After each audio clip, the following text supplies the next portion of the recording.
শুরুটা করেন ছাত্রলীগ নেতা মেহেদী হাসান রবিন। বুয়েট ছাত্রলীগের সদ্য বহিষ্কৃত সাংগঠনিক সম্পাদক সে। অথচ যমুনার অনুসন্ধানে জানা গেছে তার পরিবারের সদস্যরাই জামায়াত শিবিরের পদধারী নেতা। জামায়াতের হয়ে নির্বাচন আর মামলা মাথায় পলাতক পরিবারের সদস্যরা। এই পরিবারেই ভিন্ন রাজনৈতিক মতাদর্শের চর্চা করে বেড়ে ওঠা রবিন, অথচ মেনে নিতে পারেনি আবরারের স্বাধীন মত প্রকাশ। বুয়েট শিক্ষার্থীদের চিহ্নিত ফুটেজ আর জবানবন্দিতে তদন্ত কর্মকর্তারা জানতে পারেন আবরার ফাহাদকে নির্যাতনের প্রথম আঘাতটি করে মেহেদী হাসান রবিন।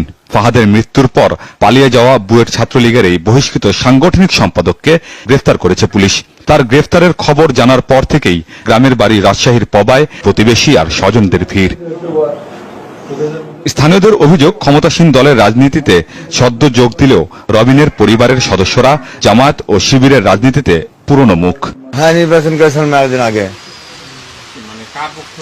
জামায়াতের থেকে দাঁড়াইছে। রবিনের দাদা মমতাজ উদ্দিন ধর্মভিত্তিক রাজনৈতিক দল জামায়াতের নেতা। দাঁড়িপাল্লার প্রার্থী হয়ে অংশ নিয়েছেন স্থানীয় নির্বাচনে। চাচা ইমরান আলী জড়িত শিবিরের রাজনীতির সাথে। নাশকতার 4টি মামলা আছে তার বিরুদ্ধে।